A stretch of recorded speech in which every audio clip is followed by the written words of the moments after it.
Je reviens aujourd'hui avec un autre tuto vidéo avec de la distress oxyde et la technique du résiste. Dans une vidéo précédente, je vous avais expliqué qu'on pouvait utiliser de l'embossage à chaud pour pouvoir ensuite passer de l'aquarelle et avoir une technique de résiste, et je vous avais montré comment j'avais procédé. Donc aujourd'hui, je vais reprendre la même technique mais avec des distress oxydes. Donc pour les distress oxydes, ici j'ai choisi deux couleurs. Je vais vous montrer deux techniques différentes, donc la Broken China et la Scattered Straw. Et puis j'ai sorti deux applicateurs différents. Donc j'ai toujours utilisé ceux-ci jusqu'à ce que on trouve ceci, et je trouve que c'est plus facile pour appliquer avec un petit peu plus de précision.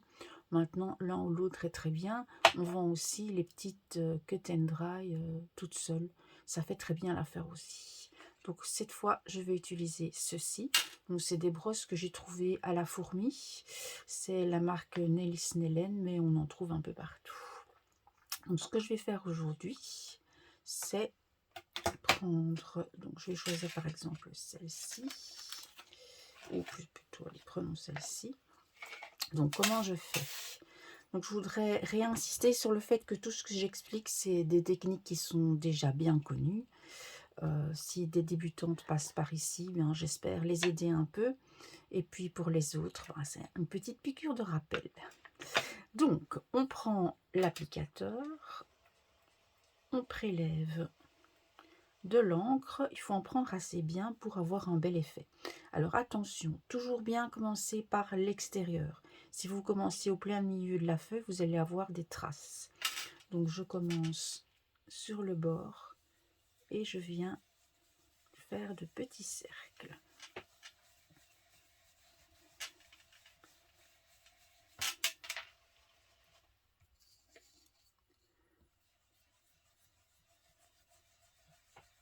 Alors ce qui est bien, c'est d'avoir plus d'encre à certains endroits, un peu moins d'autres, pour donner un joli dégradé. Alors bien sûr, on peut utiliser plusieurs couleurs aussi.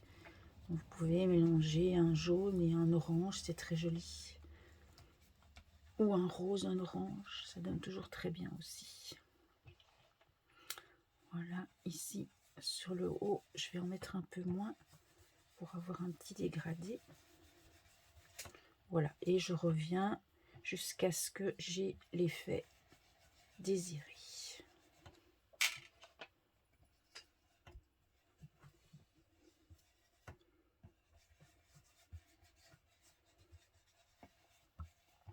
Alors, une fois que c'est fait, je prends une petite microfibre ou un essuie-tout, et vous voyez la différence? J'enlève en fait l'encre qui s'est déposée sur mon tamponnage, et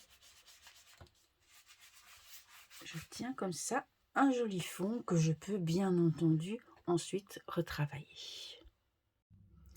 J'ai procédé de la même façon avec une autre couleur, donc cette fois-ci j'ai pris la Broken China. Je n'ai pas fait d'embossage avant, donc c'est le papier tel quel, toujours le papier Florence. Ici j'ai pris du 200 grammes parce que je compte le mater ensuite sur une autre page, et je vais utiliser une autre technique. Donc ici j'ai pris un tampon de fond de chez Shoe and Flowers de la collection Victoria Street. Je vais l'ancrer à la Versamark. Donc toujours cette encre collante que je vous ai montré la dernière fois.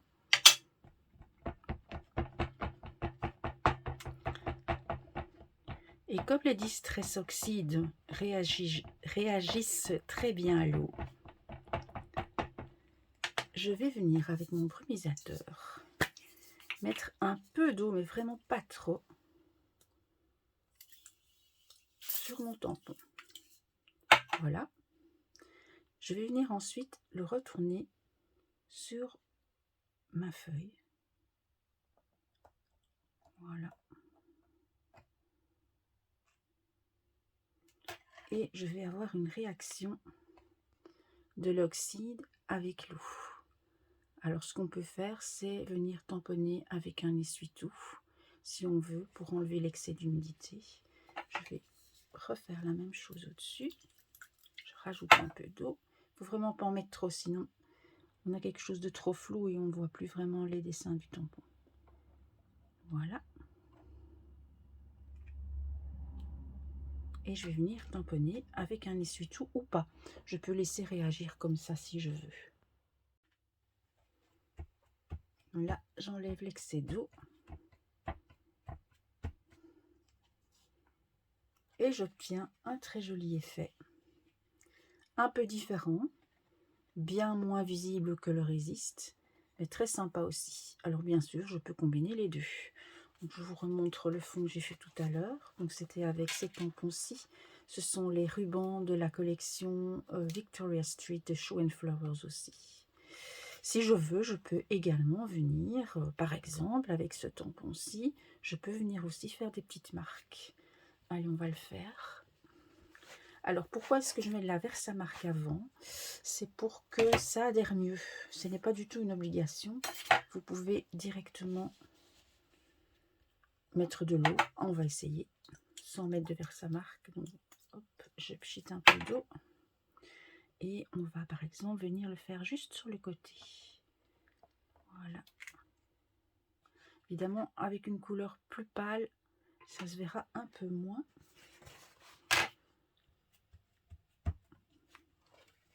Mais on le voit bien quand même. Alors, je ne sais pas si c'est très clair à la caméra. Je ne sais pas si vous le voyez bien. On va le faire de l'autre côté. Un peu d'eau, pas trop. Et je viens par exemple ici. Hop.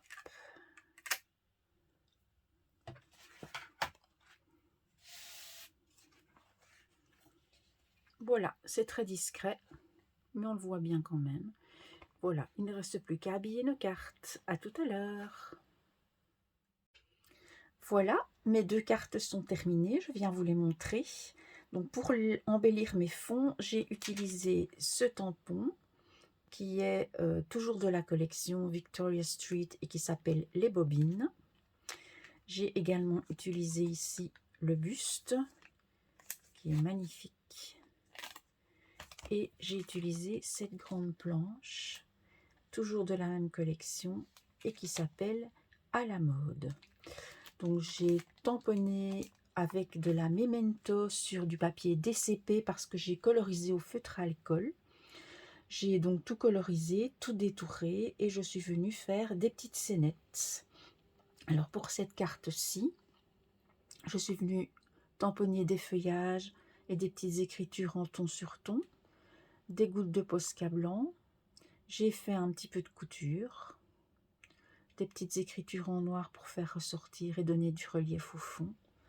Et voilà ce que ça donne. Une autre ambiance pour l'autre carte. Donc pareil, des tamponnages, écriture en ton sur ton. Un petit peu de Posca blanc, on le voit assez peu. Mes tamponnages, colorisés, détourés. Et puis ici, un petit embellissement pour accrocher la robe et le sentiment. Et voilà, mes deux cartes sont terminées, toutes les deux avec un fond au Distress Oxide. Et je vous propose d'essayer si vous en avez envie. Ce tuto est terminé, je vous remercie de l'avoir suivi. N'hésitez pas à me laisser un petit commentaire, à me dire si vous avez des questions, à me dire si vous avez aimé. Et j'en profite pour vous remercier des nombreux commentaires que vous me laissez et qui m'encouragent à continuer. À bientôt!